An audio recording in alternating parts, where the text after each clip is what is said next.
कैसे हैं आप सभी? आशा करते हैं बहुत ही बेहतर होंगे और शानदार तरीके से अपनी पढ़ाई को कर रहे होंगे। अब तक जितना पढ़ाया गया है वो आपको आशा करते हैं सारी बातें समझ में आई होंगी। अगर आपको कोई प्रॉब्लम आती है, समझ में नहीं आता है तो आप कमेंट करके अवश्य बता दिया करें कि आपको क्या प्रॉब्लम आ रही है, किस तरीके से आपको समझ में नहीं आ रहा है। तो आपका कमेंट नेक्स्ट वाली क्लास में आपकी ले ली जाएगी। ओके, देखेंगे तो आपको नोट्स पीडीएफ सब कुछ मिल रहा है। ठीक है, आप हमारे साथ जुड़ सकते हैं।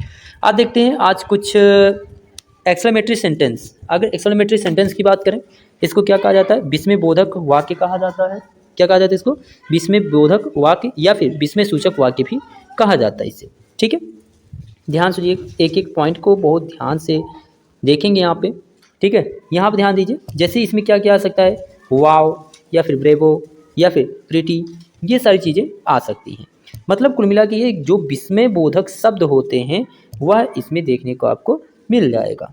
ठीक है, आइए देखते हैं और कुछ क्या समझना है हमको इसमें।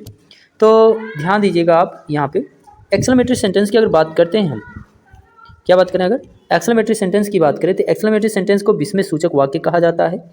And exclamatory sentences expresses feeling or emotions such as joy, sorrow, anger and regret। मतलब क्या हुआ? एंड कोई एक्सक्लेमेटरी सेंटेंस एक्सप्रेसेस अभिव्यक्त करता है, यानी कि एक्सक्लेमेटरी सेंटेंस जो होता है वो अभिव्यक्त करता है। क्या अभिव्यक्त करता है? फीलिंग, इमोशंस यानी भावना या भावों को, सच एज जैसे कि खुशी हो गई, जॉय मतलब हर्ष हो गया, सारो हो गया यानी दुख हुआ या विषाद हुआ, एंगर मतलब क्रोध हुआ, है ना। या फिर आपको देखने को मिल जाएगा क्या, ध्यान दीजिएगा, एंगर हो गया, क्रोध हो गया, है ना। या फिर रिग्रेट मतलब पश्चाताप हो गया। अगर ये सारी चीज़ें आपको देखने को मिल जाएं तो समझ लीजिएगा यह सेंटेंस कौन सा सेंटेंस है? एक्सक्लेमेटरी सेंटेंस है। यानी कि ऐसा सेंटेंस जिसमें एक्सप्रेस करे फीलिंग, इमोशंस सच एज जैसा कि जॉय, सारो, एंगर, रिग्रेट, है ना, वो क्या कहलाएगा? एक्सक्लेमेटरी सेंटेंस कहलाता है। आइए हिंदी में समझते हैं कि हिंदी में क्या होगा इसका मतलब। बात ध्यान समझिएगा। ऐसा वाक्य जिसके द्वारा हृदय में अचानक उत्पन्न भावों को व्यक्त किया जाता है एक्सक्लेमेटरी सेंटेंस कहा जाता है। मतलब ऐसा वाक्य जिसके द्वारा हृदय में जो भी भाव है, चाहे वो खुशी हो, दुख हो या फिर जो है पश्चाताप हो, है ना, अगर वह अचानक उत्पन्न किया जाता है या व्यक्त होता है तो वही कहलाता है एक्सक्लेमेटरी सेंटेंस कहा जाता है। इसके द्वारा आनंद, हर्ष, शोक, विषाद, दुख, पश्चाताप आदि के भावों को व्यक्त किया जाता है। ठीक है, ध्यान दीजिएगा। इंपॉर्टेंट पॉइंट ये है कि इस सेंटेंस में आपको देखने को मिल जाएगा क्या? Exclamation mark. क्या मिल जाएगा? एक्सक्लेमेशन मार्क यहाँ पे देखने को मिल जाएगा, यानी कि it and with exclamation mark, इस तरीके से आपको देखने को मिल जाएगा। ठीक है, हर एक सेंटेंस में। आगे बात करते हैं, जैसे एग्जाम्पल्स की अगर बात करें, इसके एग्जाम्पल्स समझेंगे इसका।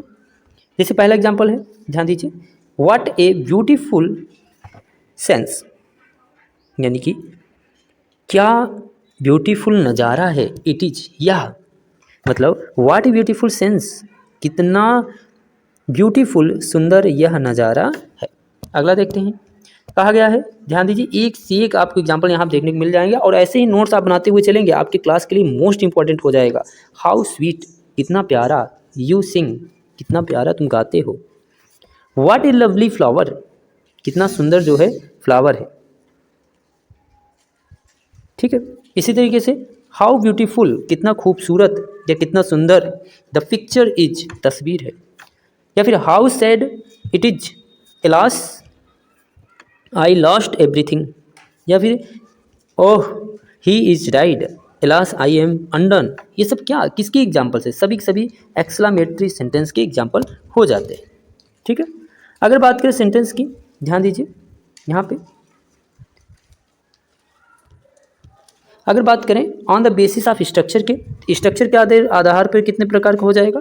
तो पहला हो जाएगा सिंपल सेंटेंस, दूसरा हो जाएगा कंपाउंड सेंटेंस, तीसरा हो जाएगा कॉम्प्लेक्स सेंटेंस, चौथा हो जाएगा कंपाउंड कॉम्प्लेक्स, उसके बाद क्या हो जाता है? क्लेफ्ट हो जाता है। यानी कि संरचना के आधार पर अगर पूछा जाए तो 5 प्रकार का होता है। कौन कौन होता है? तो सिंपल होता है, कंपाउंड होता है, कॉम्प्लेक्स होता है, कंपाउंड कॉम्प्लेक्स होता है, उसके बाद क्लेफ्ट होता है। ठीक है, अब बात करते हैं सिंपल सेंटेंस की। ध्यान दीजिएगा, सिंपल सेंटेंस, अगर सिंपल सेंटेंस की बात करें तो सरल वाक्य हिंदी में इसको कहा जाता है अंकित इज कमेटिंग, अंकित इज कमेंटिंग है। तो यहाँ पे अच्छा अंकित क्या है, यहाँ पे तो सब्जेक्ट है, अंकित क्या है, सब्जेक्ट है। अच्छा सब्जेक्ट कौन सा, सिंगुलर है, सिंगुलर का मतलब क्या होता है, एक वचन। ठीक है, ध्यान दीजिएगा सिंगुलर के साथ में हमेशा इज का प्रयोग होता है, आई के साथ में एम का प्रयोग होगा, जबकि प्लूरल के साथ में हमेशा किसका प्रयोग होगा, आर का प्रयोग होगा।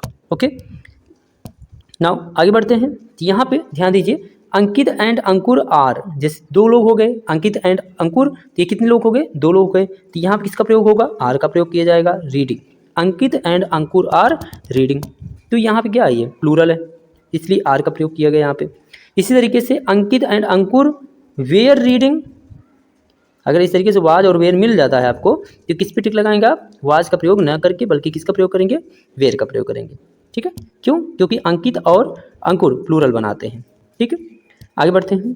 आगे ध्यान दीजिए, सिंपल सेंटेंस पूछ लिया जाएगा आपसे, व्हाट इज सिंपल सेंटेंस। तो पहली बात तो सिंपल सेंटेंस को क्या कहा जाता है, साधारण वाक्य कहा जाता है। डिफिनीशन क्या होगा, a simple sentence is one which has only one subject and one finite verb. मतलब सिंपल सेंटेंस एक ऐसा सेंटेंस होता है जिसमें केवल एकमात्र सब्जेक्ट होता है और एक क्या होता है, फाइनाइट वर्ब होता है। यानी कि simple sentence is one which has only one subject and one finite verb. Okay, यहाँ पे क्या बनेगा, सेंटेंस सब्जेक्ट रहेगा, फाइनाइट वर्ब जो भी रहेगा उसको लगाइएगा, ऑब्जेक्ट लगाइएगा। ठीक है, इस तरीके से। अब बात करते हैं आगे। आगे ध्यान दीजिएगा, simple sentence has one independent clause. हर एक सिंपल सेंटेंस के एक इंडिपेंडेंट क्लॉज भी होता है, यानी कि उपवाक्य होता है। क्लॉज का मतलब क्या होता है, उपवाक्य। जैसे ध्यान दीजिएगा, आई फिनिश्ड माई ब्रेकफास्ट, तो माई ब्रेकफास्ट क्या है, ये ऑब्जेक्ट हो जाएगा। ध्यान दीजिए, जो माई ब्रेकफास्ट है ये क्या है, ऑब्जेक्ट है। आई क्या है यहाँ पे, सब्जेक्ट है। फिनिश्ड क्या है, फाइनाइट वर्ब है। ध्यान दीजिए, एक एक बातों को ध्यान समझेंगे तब समझ में आएगा, अगर भाग दौड़ करेंगे नहीं समझ में आएगा। ठीक है, नोट्स बनाते हुए चलिए, कोई प्रॉब्लम आती है तो आप कमेंट करके बता सकते हैं। जैसे कहा गया a simple sentence has one independent clause, यानी कि एक सिंपल सेंटेंस के एक जो है इंडिपेंडेंट क्लॉज भी होता है। ठीक है, ध्यान दीजिए, मान लीजिए आपसे हम सेंटेंस एक कहे थे आई फिनिश्ड माई ब्रेकफास्ट, तो यहाँ पे आई क्या है, सब्जेक्ट हो जाएगा। आई क्या हो जाएगा, सब्जेक्ट हो जाएगा। फिनिश्ड क्या है, फाइनाइट वर्ब हो जाएगा। माई ब्रेकफास्ट क्या है, ऑब्जेक्ट हो जाएगा। ठीक है, इसी तरीके से they are doing their work, they क्या है, सब्जेक्ट है। डूइंग क्या है, फाइनाइट वर्ब है। उसके बाद क्या हो जाएगा, ऑब्जेक्ट हो जाएगा। ठीक है, तो आपके लिए आज इतना ही क्लास रखते हैं। अगर आपको कुछ बातें नहीं समझ में आती हैं आप कमेंट करके अवश्य बताएं कि हाँ सर हमें यहाँ प्रॉब्लम आ रही है। अगर आपको कोई प्रॉब्लम आती है कमेंट करना बिल्कुल ना भूलें। लाइक तो बिल्कुल आप भूल जाते हैं, लाइक बिल्कुल करते जाइए भाई। ठीक है, इससे हमें भी एक ग्रोथ मिलता है। आपको